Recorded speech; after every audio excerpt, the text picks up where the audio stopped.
Hello? Yeah. What a shitty day, dude. My boss is such a dick.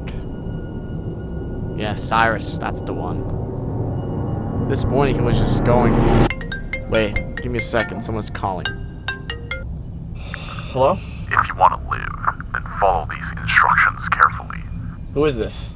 If you don't want me to detonate the bombs around the red Toyota, Mr. Gray suit with your E-ass haircut, I need you to buy me a used car and get it to 69 Oxford Street.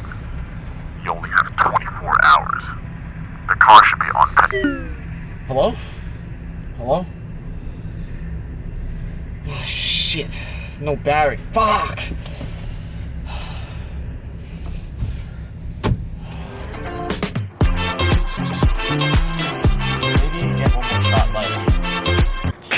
So how do you get a second-hand car in Australia? It's very simple, actually. Just get some money, guys. So I think that is this for today. Thank you guys for watching. Just kidding, guys. Today I'll be walking you through the whole process of me trying to get a car and the things you have to look out during the process and blah blah blah. No one cares. Yeah. Chapter 1: Scouting the market. First thing first, you need to know what you are looking for. There are so many cars out there. There's different shapes. There's different brands. I thought there would be more things to talk about, but that's right in my head right now. You need to cut down the options to move forward. So for me, I wanted a hatchback because I didn't want a big ass car because I'm still a new driver.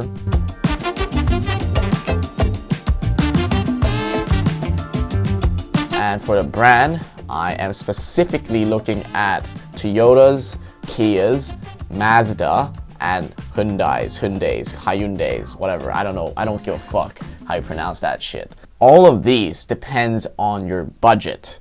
And I would say you can probably get a decent car with around $12,000. So let's say that you want a Toyota Yaris.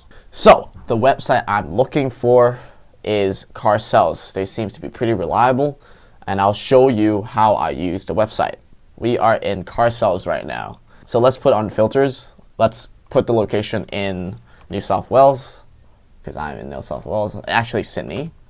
Let's look at make, and let's go to Toyota, search for it, and a really good way to do it is just the price, change it to 12,000.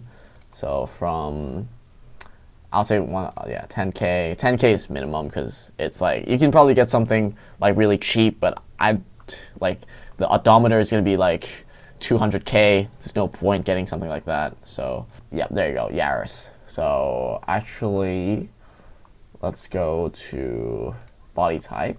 We want hatchbacks. All right, here we go.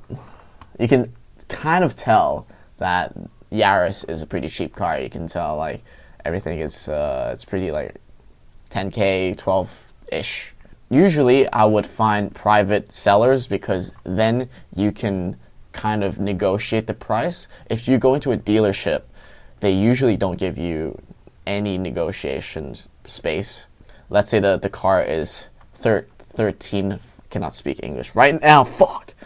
$13,500, then they would just charge you for that like amount of money because they're not going to be like, oh, we can probably talk about it. Let's take $500 off. No, just, that's how dealership works. So I would suggest looking at private instead. Okay, so let's look at this first. So first of all, I think a really good thing to do before you look at any of the history and whatever is to look at the car itself. See if you like it, because if you don't even like the color or the car, you can see major scratches. There's no point looking at the history. So let's see. You can tell like there's some wear and tear, but that's how it is with used cars. Okay, I mean, looks pretty okay to me. So automatic transmission. Also look at the transmission as well if you want a manual car or an auto car. First thing you have to look at is the odometer. Every year, usually a car runs around 15K. So if this is a 12 years car, then you can probably times the 1.5 No, 15K, sorry. So it's around like, if you times that, that's going to be 15K times 12 years, which is going to be 180K, which is a lot higher than this one. So it's actually pretty good. And look at the comments as well. You should ask the owner why they're selling the car, because you don't want to sell like a stolen car, right? So the person who's selling it wants to sell the Yaris because they already purchased another car. So that's fair. The second thing you have to look for is the registration. The rego in New South Wales only lasts for a year. Every year you have to, for this car, it is still up till next year, February. If you can get like a longer rego time, then try and get that because you don't have to pay for it. Looking at there's going to be a report. So this is a report. Sometimes they don't show it. It depends on the seller. I think sometimes they just don't bother to do an inspection, and you're going to have to be the person who does the inspection. Not stolen, and then, yeah. I mean, it looks pretty good. Now that you think this is a car you want to have a look at, because you still have to do all the test driving and inspection in real life, not just pictures. You want to contact the seller. Oh, hi, I am interested. Can we organize a inspection, go for a test drive, something like that? Chapter 2, inspecting the car. After you organize an inspection with the owner, there's 4 things you should look at a car. The exterior, the interior, the boot, and the front cover. So for the exterior, you should look for any scratches, major scratches, and any dents, because you don't want any dents on your car.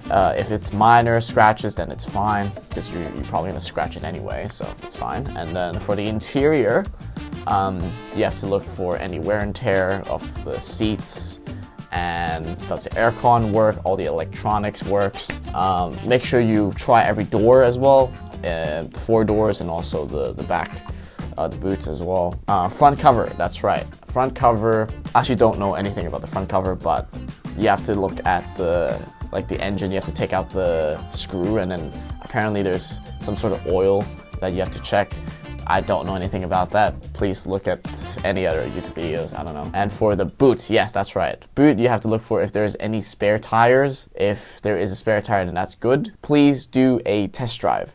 No matter how good the car looks or smells like or how it feels like, if you don't like the way it drives, then there's no point getting it. There's no point getting the car, because you're not going to be enjoying the drive. So that's the most important thing, the test drive. And after all those process, you can finally go on to the next step, which is asking for the service history. Car owner really protects his car.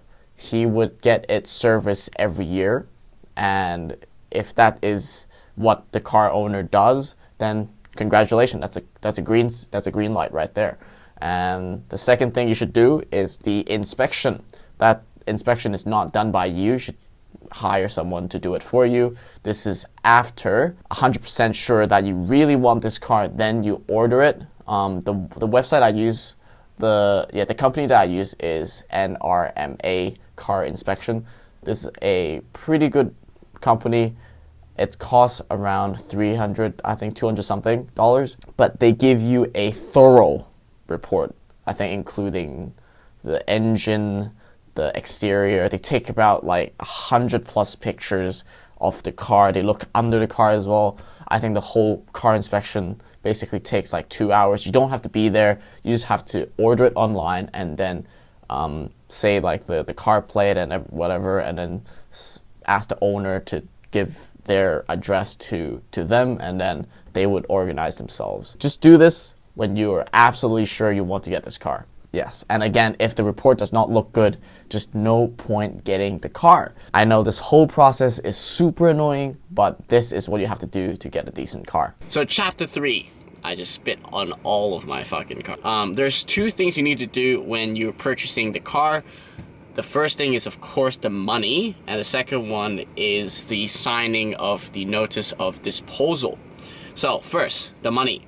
You should only pay when you're face to face with the seller and the car. They usually say either bring a bag full of cash or just transfer through bank. But if you are transferring through bank, make sure you get a screen capture of the transaction. And then the second is the signing of the notice of disposal. It basically looks like this.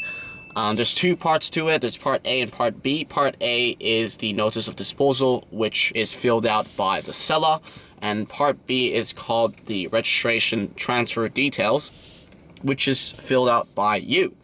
And both parties, the seller and yourself, have to submit both papers. It's going to be teared in half, and then you have to submit it to Service New South Wales, and then you, the buyer, have to pay a certain amount of transfer fee, and then you're all set. And then you can drive away your car officially. It's your car. Congratulations. But there's also one more thing you have to do before you drive away, is you make sure you get your car insured.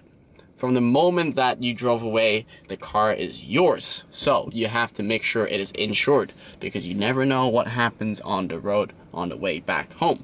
There are two types of insurance. There is the comprehensive one and there's the third party one. The comprehensive, as is in the name, it basically insured both your own car and also the car you are in an accident with. And the third party one only insured the car you're hitting. So for me, I only get the third party one because of course it's cheaper, but again, the price really depends on what type of driver you are. If you are a new driver like I am, then it's probably going to be quite expensive. But if your record is clean, then they probably would take some money off, but I don't know how that works. So, but yeah, basically that's it. Now you have your own car. Amazing. All right, that's it. Thank you. Let me know. All right. Do you want to build a snowman?